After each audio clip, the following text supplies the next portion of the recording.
Animés d'un esprit de salut et de service, les clubs des explorateurs de la région sud de l'Équateur ont participé à la Semaine de l'écharpe, où ils ont démontré leur engagement envers l'Église et les communautés locales. L'événement a célébré les 73 ans du Club des explorateurs, un mouvement mondial d'enfants et de jeunes adventistes. À cette occasion, les explorateurs ont participé à plusieurs projets de service, notamment le nettoyage des parcs, la réparation des églises, la fourniture d'articles essentiels et de dons alimentaires aux personnes dans le besoin, ainsi que l'aide aux personnes handicapées. Les jeunes du sud de l'Équateur ont également organisé une cérémonie spéciale d'investiture et de baptême où 94 explorateurs ont donné leur vie à Christ.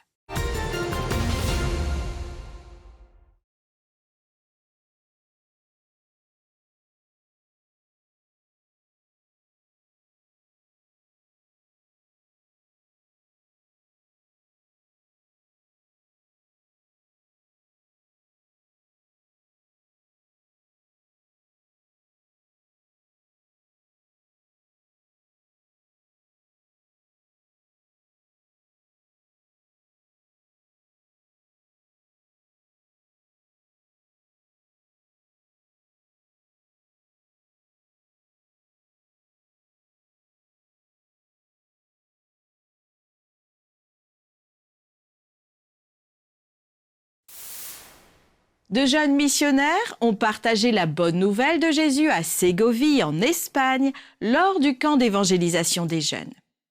L'initiative a été organisée par le département des ministères personnels et évangélisation et le département de la jeunesse de l'Église adventiste du 7e jour dans le pays.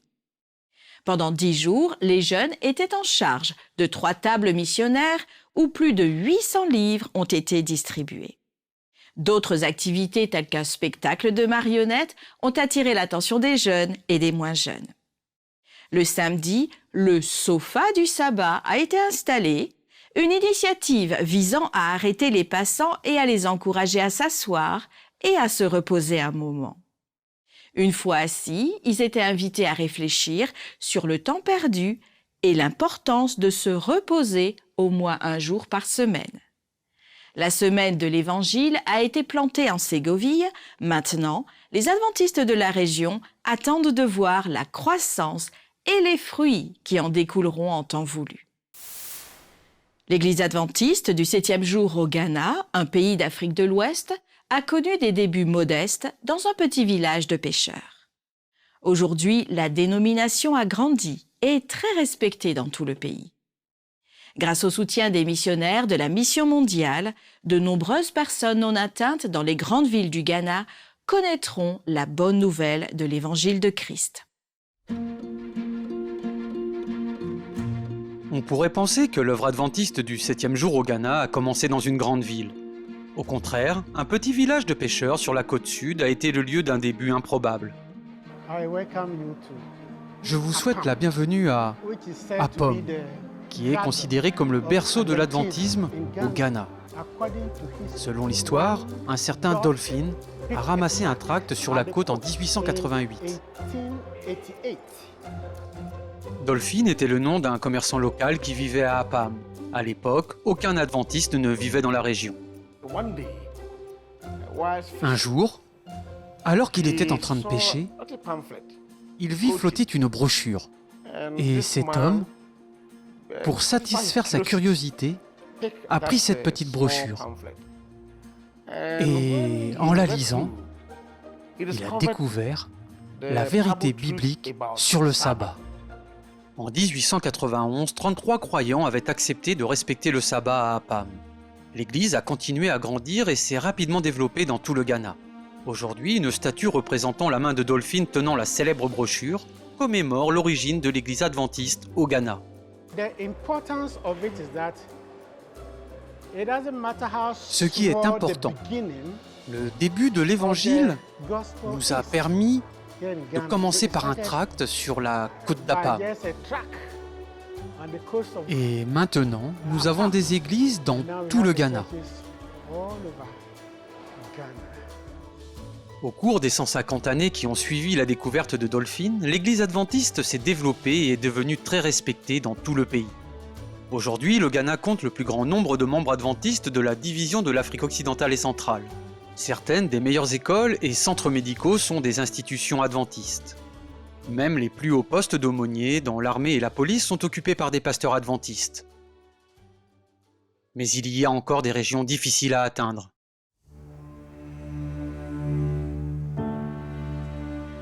Memba est un jeune pionnier de la mission mondiale dans le nord du Ghana. Il s'efforce de créer de nouveaux groupes de croyants dans des communautés qui n'ont pas d'antécédents chrétiens. Parmi ses nombreuses activités de sensibilisation, il est devenu enseignant bénévole afin de pouvoir toucher les étudiants qui ne sont pas d'origine chrétienne.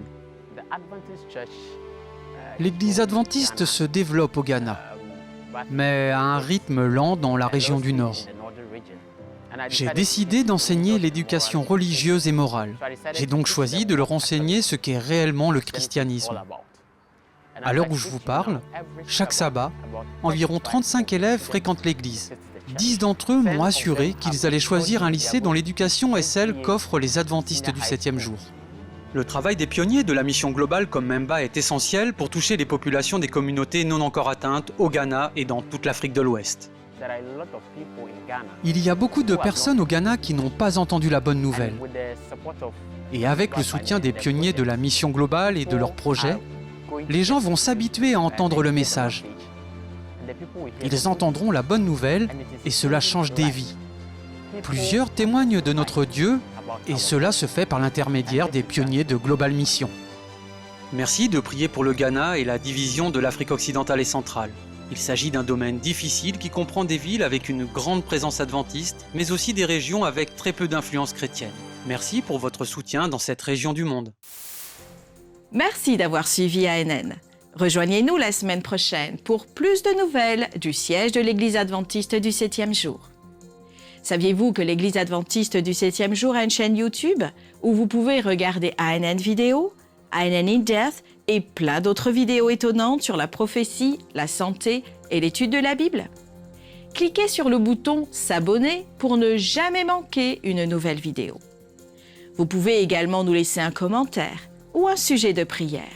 Une équipe prie pour vous 24 heures sur 24 et 7 jours sur 7.